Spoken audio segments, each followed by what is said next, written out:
Sejam bem-vindos à nossa casa. Como eu digo sempre, esse dia de hoje, tenha-o como um dia de oportunidade. É um presente que o Criador nos entrega a cada dia. E que o presente de hoje venha embalado com o papel mais bonito, com um laço mais caprichado. E que a gente possa terminar esse dia de hoje, essa noite maravilhosa, com todas as bênçãos e com todas as luzes sagradas que Deus tem para nos dar. Que assim seja. Perfuma com as ervas da jurema, perfuma com a ruda eguiné, perfuma com as ervas da jurema, perfuma com a ruda eguiné, alecrim, benjoim, alfazema, vamos defumar fios de fé, defuma, defuma com as ervas da jurema, defuma com a ruda eguiné, defuma com as ervas da jurema, defuma com a ruda eguiné, alecrim, benjoim, alfazema, vamos defumar fios de fé, defuma, defuma com as ervas da jurema, defuma com a ruda eguiné, defuma com as ervas da jurema, defuma com a ruda eguiné, alecrim, benjoim, alfazema,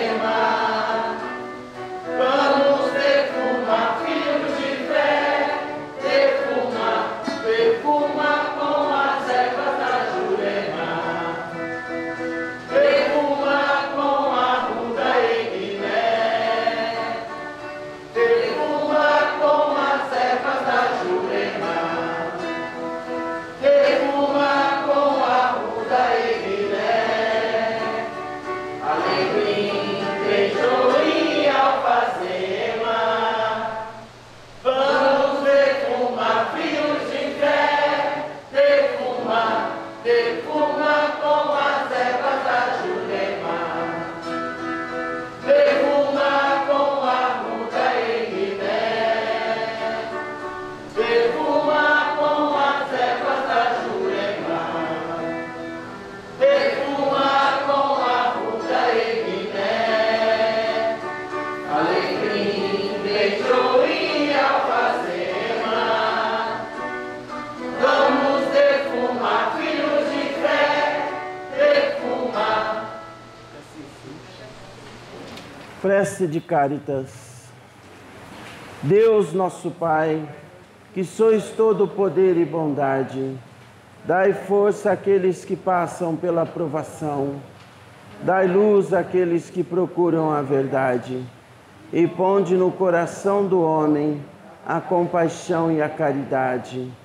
Deus, dai ao viajante a estrela guia, ao aflito a consolação, ao doente o repouso. Pai, dai ao culpado o arrependimento, ao espírito a verdade, à criança o guia, ao órfão o pai. Que a vossa bondade se estenda sobre tudo que criaste. Piedade, Senhor, para aqueles que não vos conhecem, e esperança para aqueles que sofrem.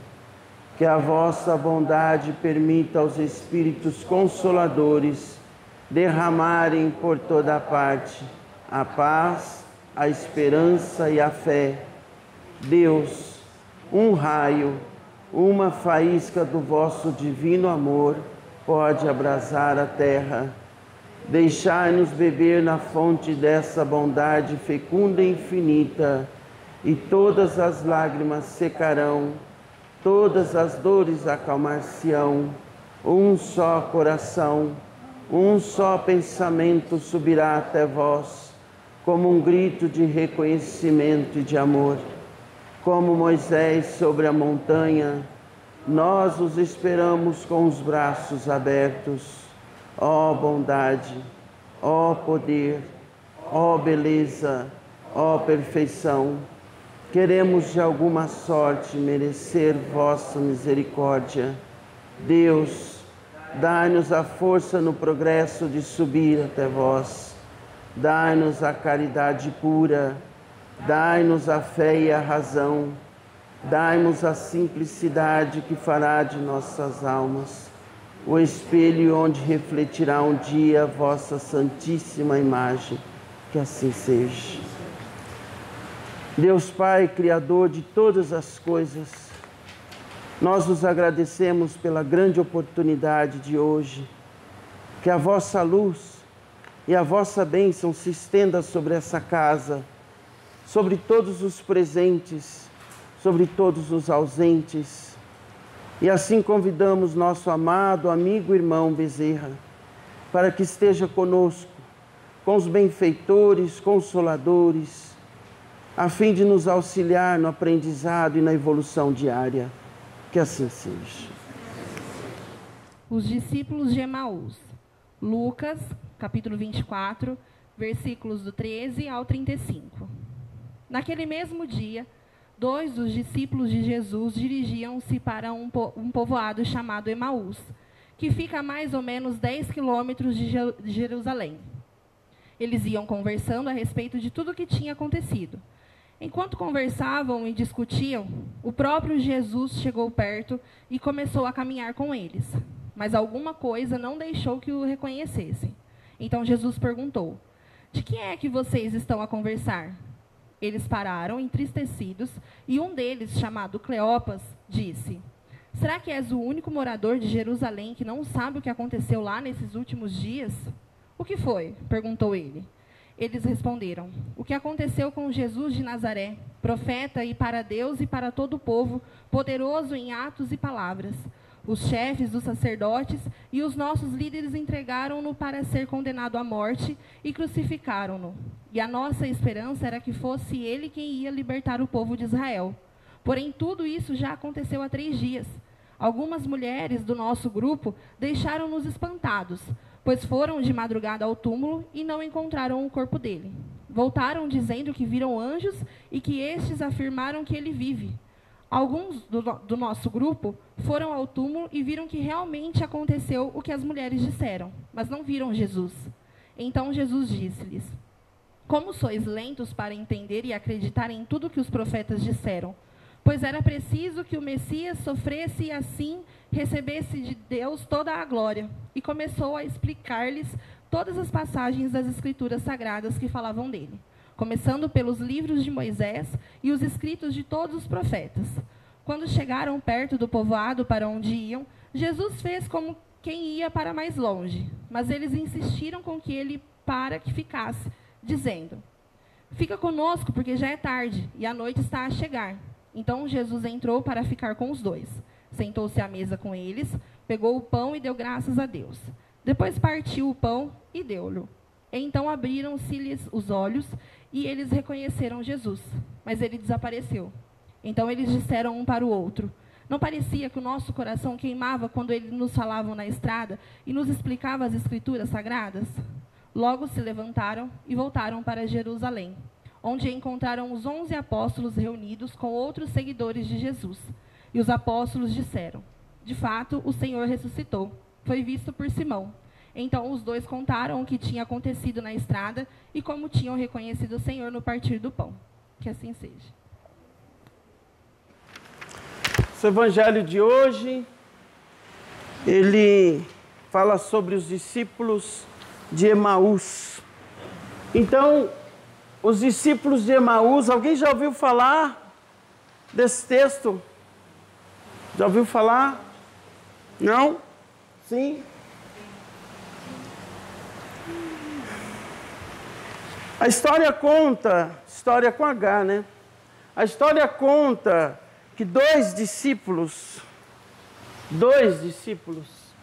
Eles estavam caminhando, né? Se dirigiam para um povoado chamado Emaús. Esse povoado, então nós tínhamos, imagine que isso seja um mapa, né?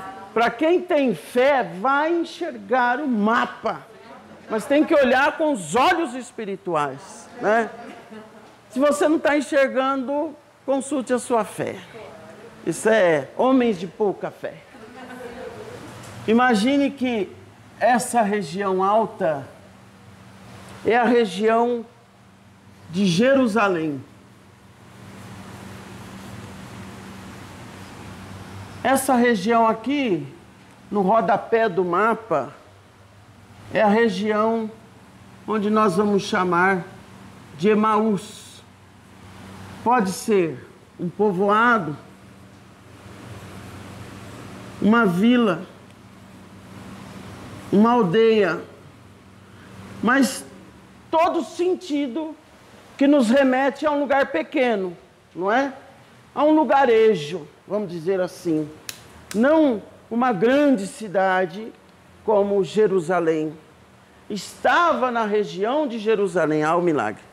Estava na região de Jerusalém, mas não estava na mesma posição de Jerusalém. Jerusalém era tido como a cidade alta, a cidade da luz. Jerusalém foi onde o mestre foi sepultado, lembra? Né? Ele foi sepultado em Jerusalém. Jerusalém era tido como uma cidade, como um campo sagrado. E Emaús, que era aquele povoado, aquela aldeia, aquele lugarejo, portanto, menorzinho, distava ou ficava à distância de cerca de 12 quilômetros. Alguns escritos chegam a narrar 24 quilômetros entre Jerusalém e Emaús. Tudo o que aconteceu, a crucificação, onde Jesus foi preso, a crucificação, o Santo Sepulcro, onde ele foi enterrado, onde ele foi crucificado, foi tudo em Jerusalém, não é? Foi tudo em Jerusalém, tudo aconteceu em Jerusalém, aqui, na cidade alta, a cidade que fica no alto, né? Acontece que esses homens, esses dois discípulos, eles estavam, em primeiro lugar, eles estavam atordoados. Eles estavam entristecidos. Eles estavam sem esperança. E eles estavam sem rumo. Olha, aquele homem que eles mais creram, que eles mais confiaram, que era o Salvador do mundo e de vossas vidas, havia sido crucificado, morto. Eles sabiam que agora eles também seriam profundamente perseguidos, né? Principalmente pelos soldados romanos. Então, o que acontece nesse momento? Eles querem sair da cidade de Jerusalém. Aqui em Jerusalém não tem mais espaço para nós. Nós não temos mais o que fazer em Jerusalém. Só que Jerusalém é a cidade da bênção, a cidade da luz, a cidade do alto. Então, Jerusalém e Emaús, né? Então, quando eles estão a descer pelo caminho da estrada a Emaús, eles encontram esse homem. Eles iam conversando a respeito de tudo que tinha acontecido. O que tinha acontecido, gente? Olha as bolas que tinha acontecido. Na sexta, Na sexta-feira, o Cristo foi crucificado. No sábado,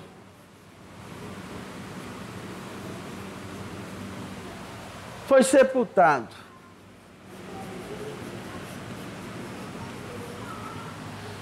Olha as bolas que eles estavam conversando. Então, primeiro ele foi preso, depois foi crucificado, teve o caminho do Calvário, foi crucificado, depois foi sepultado. Esses homens conversavam sobre o Mestre. Estavam perdidos, sem rumo. Nossa, o que fizeram com ele?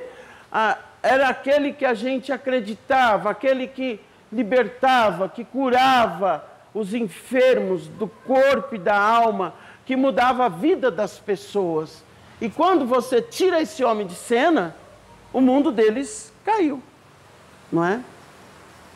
Para mim, o que faz meu mundo cair é quando a minha espiritualidade é ameaçada, né? Quando a minha fé é ameaçada, a gente tem essa sensação, não é? E eles indo conversando, e o próprio Jesus chegou perto e começou a caminhar com eles. Há alguns escritos que não falam que Jesus chegou perto, fala que Jesus apareceu e começou a conversar com eles. Mas alguma coisa não deixou que eles reconhecessem o Mestre. Olha que maluco isso. Eles estavam indo para o caminho de Emaús. De repente, o Mestre apareceu e começou a caminhar com eles. E eles não perceberam que era o Mestre. A pergunta é, será que eles estavam de cabeça baixa? Será que eles estavam em desespero? Sim. Estavam atordoados, sem esperança, sem rumo? Sim. E tanto é verdade que quando nós estamos atordoados, entristecidos, sem esperança e sem rumo, nós temos a impressão de que Deus ou não existe. É ou não é? Muitos de nós, quando nós estamos sem chão, ou desespero, ou entristecidos, amargurados, no fundo, quando a gente desce para o nosso Emaús, quando a gente sai do nosso estado de Jerusalém, do alto, do iluminado, e a gente desce para os pequenos povoados, para as pequenas aldeias do nosso interior, para as vilas, para os lugarejos da nossa alma, nós fazemos essa descida de 12 ou 24 quilômetros que seja, e nós não enxergamos mais nada à nossa volta. Ou você acha que Deus não existe, ou você acha que Deus se esqueceu de você. E esses homens estavam tão atolados dentro de si, que não se deram nem conta que o Mestre estava ali. Tanto que é que quando nós também descemos, nós chegamos a situações de acreditar ou que nós não somos amados por Deus, ou que Deus se esqueceu de nós, ou que Deus não existe, ou que Deus não olha para nós. A gente não consegue perceber a mão de Deus na nossa vida como eles do lado do Mestre não conseguiram perceber a presença do Mestre. Isso é o que mais me choca. Tamanho era o medo, o desespero, tamanho era a falta de esperança, sem rumo que esses dois homens estavam. E quando o Mestre começa a falar com eles, olha, nós não somos nada diferente dos discípulos de Emaús, viu? Nada, não somos nada diferente. Qualquer um de nós já desceu para Emaús, tenho certeza. Num momento ou outro da vida já desceu. Então, quando o Mestre se aproxima e começa a conversar com eles, eu acho que eles não ergueram nem a cabeça, nem perceberam o tom da voz, a doçura, a ternura da voz do Mestre. Do que vocês estão falando? Está falando. Não assistiu o Fantástico? Não leu a Folha, o Estadão? Você não sabe o que está acontecendo? Não é? Mais ou menos assim. Você não sabe do que está acontecendo? Mataram o Rabi, mataram o mestre, crucificaram, foi sepultado no sábado, você não está sabendo. Mas quando a gente está atolado no nosso Emaús também, a gente se fecha. E mesmo que o milagre venha acontecer logo no segundo ou no seguinte passo, nós custamos a enxergar. Olha, primeiro, eles custaram enxergar e perceber que era o mestre, correto? Olha isso, tamanha perturbação que eles estavam. Depois, eles custaram a perceber o tom da voz. Custaram a perceber a energia que o mestre irradiava. E tem vezes que nós, eu, tu, ele, nós, vós, eles, mergulhamos nos nossos Emaús, nas nossas aldeias, nos nossos vilarejos, e não conseguimos perceber mais nada diante da vida. Parece que o mundo está se acabando naquele momento. Pai, isso é uma fraqueza? Pode ser. Mas isso também nos faz crescer, não é? Esses vilarejos, esses povoados, essas aldeias de Emaús, que tem dentro de nós e que nos faz descer a serra de Jerusalém, sair do estado alto, do estado da graça, do estado iluminado, também deve nos ensinar. Ensinar que mesmo nesses momentos, o Mestre caminha conosco.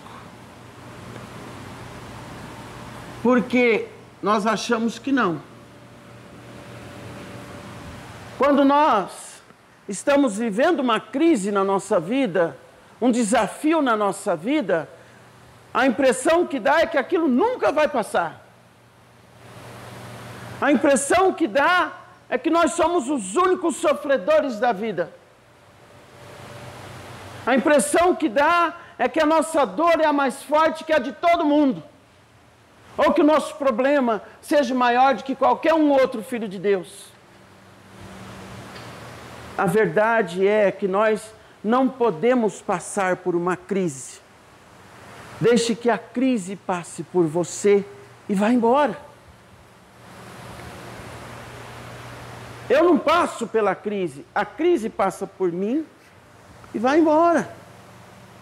Mas tem gente que quer abraçar a crise, tem gente que quer beijar o problema, tem gente que quer acariciar o problema, quer adotar o problema. Queridos, amados, deixe o problema órfão, desampara, desgruda, deixa aí.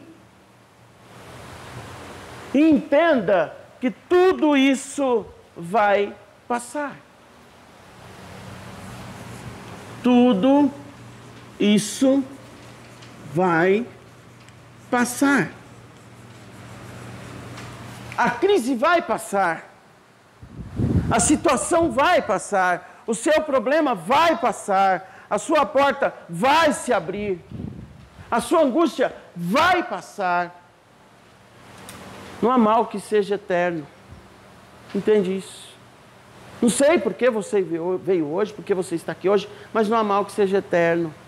Isso que você está vivendo vai passar. E eu peço a você, não se deixe atordoar, não se entristeça, não perca a esperança, não perca o rumo, como esses dois amados. E olha, de que é que vocês estão a conversar? Eles pararam entristecidos, e um deles, chamado Cleopas, disse: será que és o único morador de Jerusalém que não sabe o que aconteceu lá nesses últimos dias? O que foi? Perguntou. E eles responderam: o que aconteceu com Jesus de Nazaré, o profeta, para nós, profeta, para Deus e para todo o povo poderoso em atos e palavras. Os chefes dos sacerdotes, os nossos líderes, entregaram-no para ser condenado à morte e o crucificaram. E a nossa esperança era que fosse ele quem ia libertar o povo de Israel. O povo de Israel, gente, era um povo muito sofrido. Deus insistiu por várias vezes. Mandou vários homens da história para Israel. Mas Israel era um povo muito sofrido, demasiadamente sofrido. Também teimoso. Tem vários salmos que falam: escuta, Israel, o teu Deus e teu Senhor. Deus enviou muitos homens, muitos profetas para Israel. E pode ser que ele já tenha enviado muitos sinais na sua vida também. E talvez você esteja surdo, cego, como alguns que ouviam, mas entrava por aqui e saía por aqui. Será mesmo que Deus não tem dado sinais na tua vida de coisas que podem e precisam ser cortadas ou eliminadas? Será mesmo, israelitas, nós todos? Será mesmo que Deus não vem dando sinais? Colocando pessoas no seu caminho, no meu caminho, no nosso caminho, falou: ó, filho, filha, acorda, ó, você tem tarefa, ou desgruda disso, se limpa, se lava, ou acorda, vamos lá, tem mais para fazer. Será mesmo que ele não vem dando sinais? Será mesmo que nós não estamos acomodados como Israel? Então Jesus lhe disse: como sois lentos para entender e acreditar tudo o que os profetas disseram. Olha, os discípulos comentam assim: algumas mulheres do nosso grupo, ao mexido, a fofoca, né? Algumas mulheres do nosso grupo deixaram-nos espantados, falando para o homem, que era o mestre, pois foram de madrugada ao túmulo e não encontraram o corpo dele.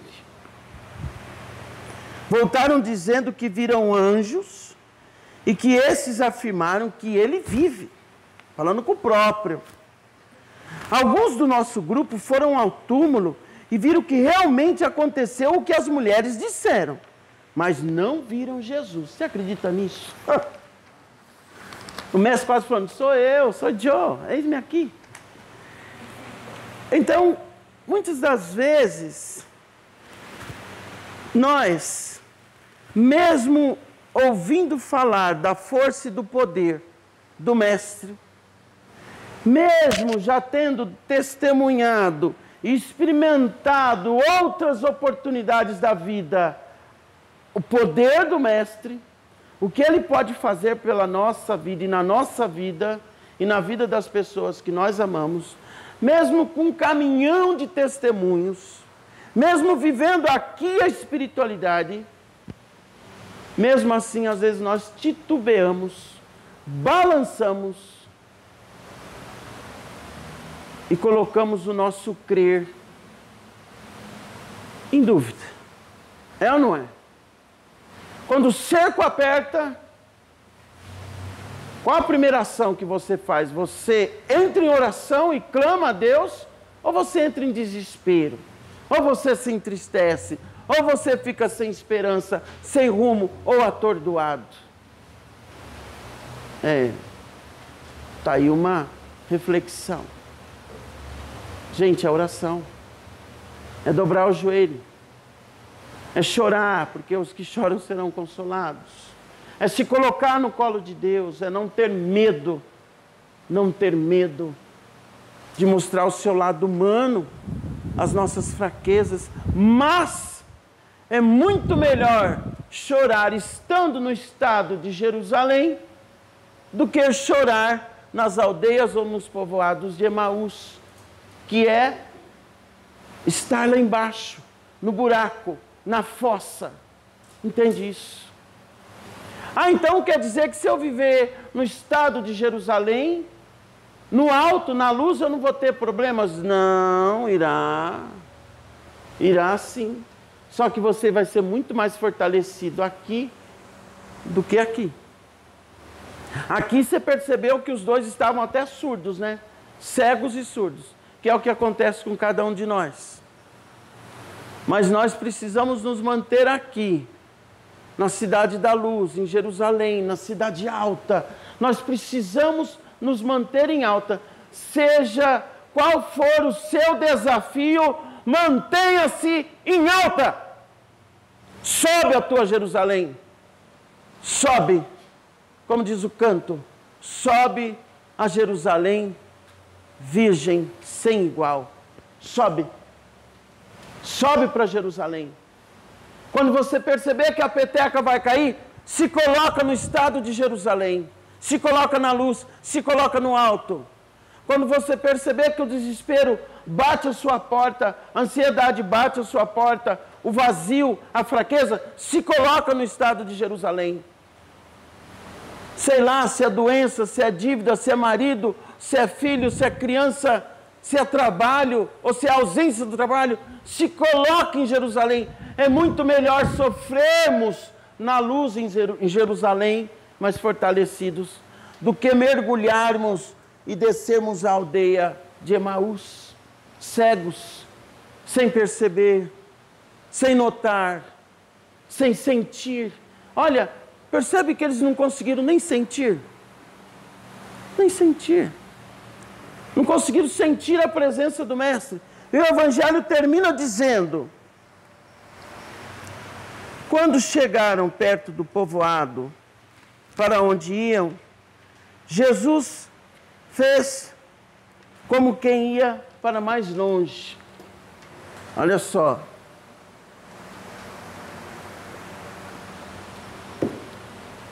Ô pai, por que Jesus não falou para ele: ó gente, ei, sou eu aqui, olha para mim, olha aqui.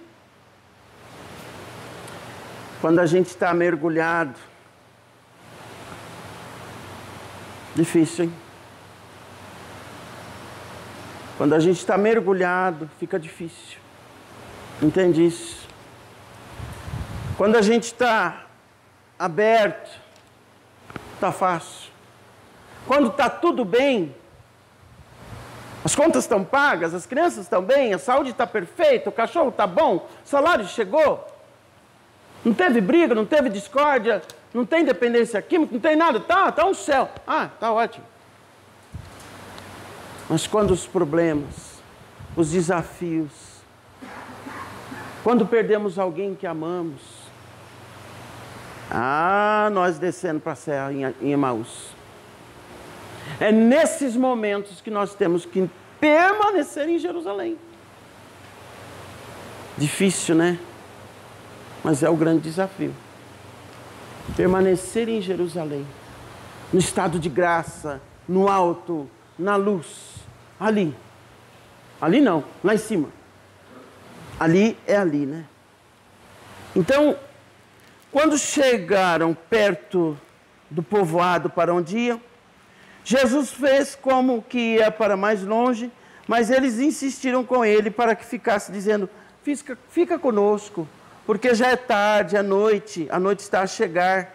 Então Jesus entrou para ficar com os dois, sentou-se à mesa com eles, pegou o pão, deu graças, né, agradeceu, depois partiu o pão e deu a cada um.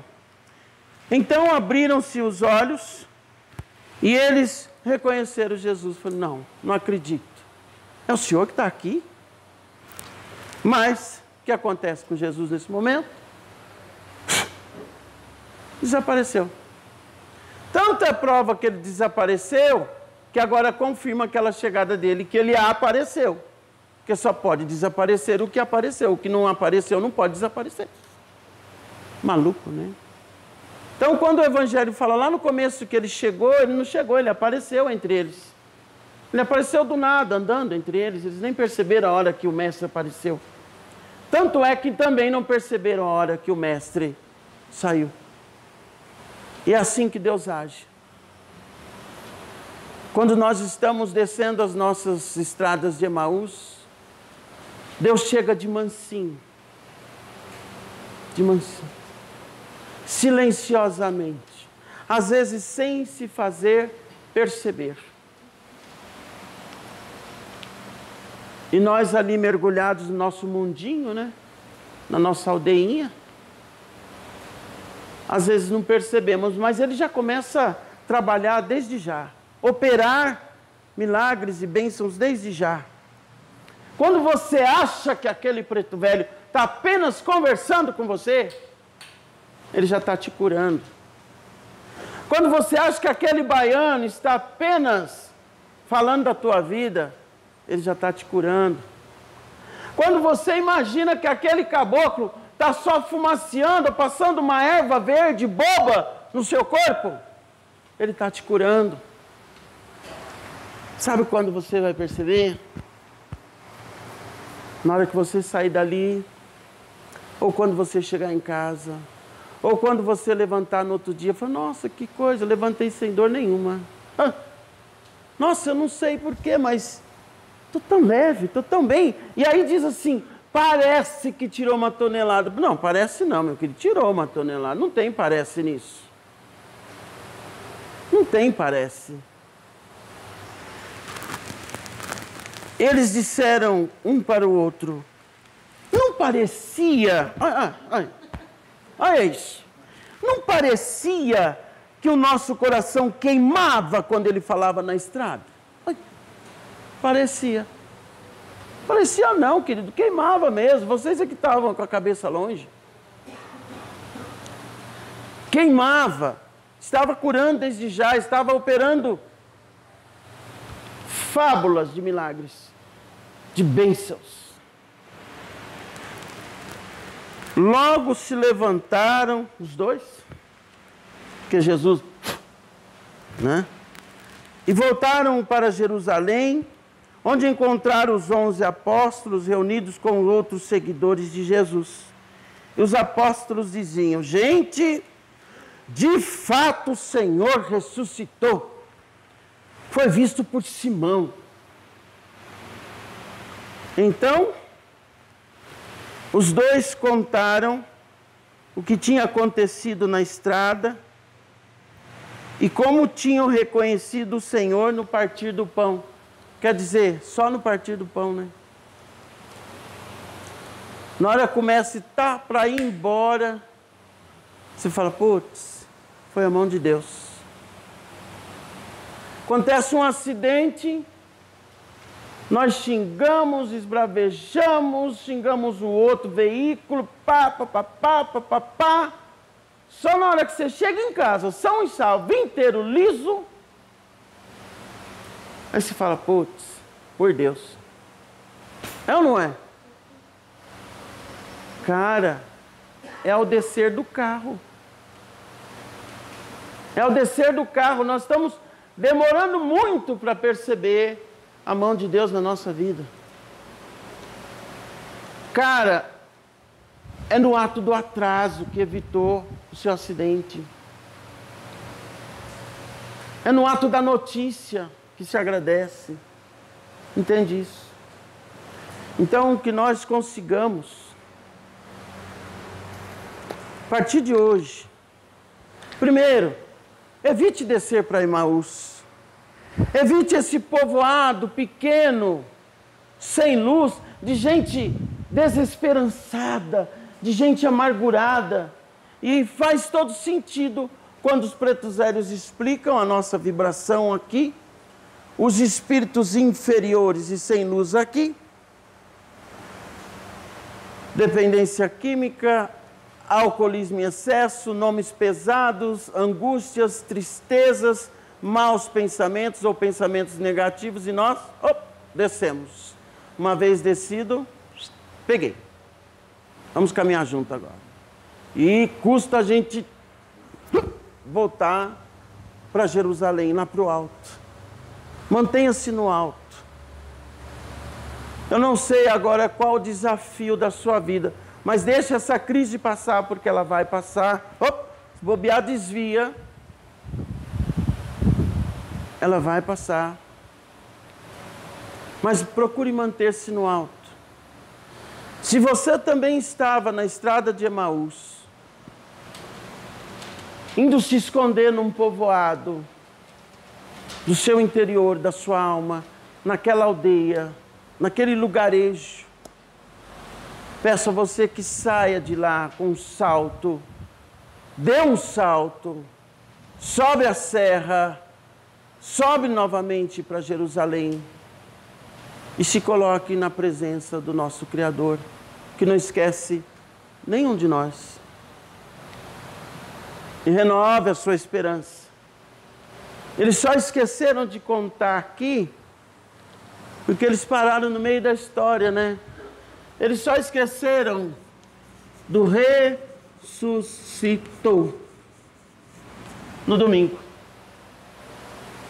A notícia da sexta verdadeira, do sábado a verdadeira, mas eles não se pegaram na mais pura verdade, que foi na ressurreição.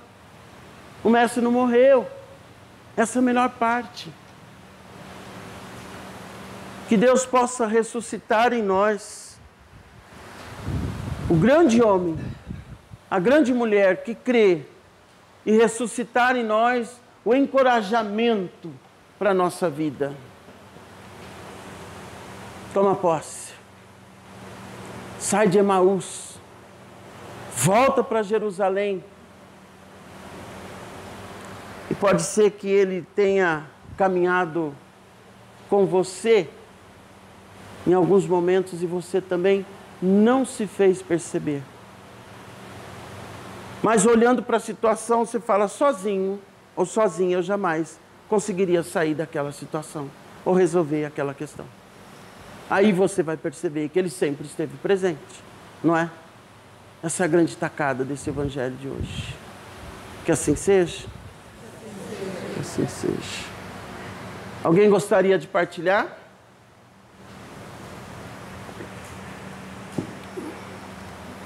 Um de cada vez. Muita gente assim tumultua o andamento do evangelho. Você vive mais em Jerusalém? Ou você vive mais em Emaús? Ou você vive no meio da estrada entre Jerusalém e Emaús? Querido, por onde anda a tua alma?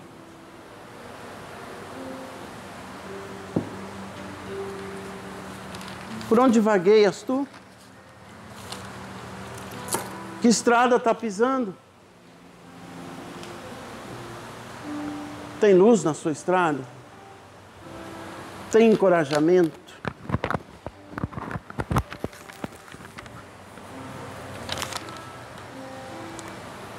Vamos agradecer a nosso Deus, nosso Pai, nosso Mestre, Criador, que cuida de cada um de nós e não nos abandona um segundo sequer, nem mesmo durante o nosso sono. Deus Pai, Criador de todas as coisas, eu peço a vós, diante da minha pequenez, diante da sua grandeza, que acolha todas as minhas lástimas, as minhas dores, aquilo que eu encaro como problema e eu sei que para tu não é. Que acolha o meu coração, que não me permita andar nas estradas escuras, sombrias, assustadoras, mas que me permita estar no alto, no sagrado Jerusalém da minha vida, e que me ajude a acreditar mais, a crer mais, a sentir e perceber mais a tua mão sobre a minha vida, sobre a minha história, sobre a minha missão, sobre quem sou eu, e que eu me sinta muito mais, que eu nunca mais me sinta um nada insignificante, mas que eu me sinta grande diante do meu Criador, meu Pai, que me ama como eu sou. Gratidão, Senhor. Gratidão. Que assim seja. Que Deus possa abençoar cada um de nós grandemente. Sobe. Não desce para Emaús, não. Que assim seja. Que Deus possa fazer um grande milagre em cada um de nós nessa noite. Né? Permita que assim seja. Acho que nós estamos prontos para voltar para casa. Né? Em paz, na luz. Agradecer a todos. Que Oxalá abençoe. Uma boa noite, um bom retorno. E que essa noite seja revigorante de muita paz para todos nós. Tá bom? Que assim seja. Vamos agradecer a Deus Pai, nosso Criador, por todas as grandes e pequenas bênçãos. Agradecer nosso amado amigo, irmão Bezerra, que se faz presente. Já se retorna com a vossa comitiva, com os vossos acompanhantes de luz, benfeitores, amigos e irmãos. Gratidão pelo aprendizado e pelo ensinamento. Gratidão. Que Deus possa nessa noite renovar as nossas forças e trazer calmaria ao nosso coração. Que assim seja. Pai nosso, que estás no céu, santificado seja o vosso nome. Venha a nós o vosso reino. Seja feita a vossa vontade, assim na terra como no céu. O pão nosso de cada dia nos dai hoje. Perdoai as nossas ofensas, assim como nós perdoamos a quem nos tem ofendido. E não os deixeis cair em tentação, mas livrai-nos do mal. Que assim seja. Que Deus Pai nos abençoe, em nome do Pai, do Filho e do Espírito Santo. Amém. A bênção, a quem é de bênção, uma boa noite a todos.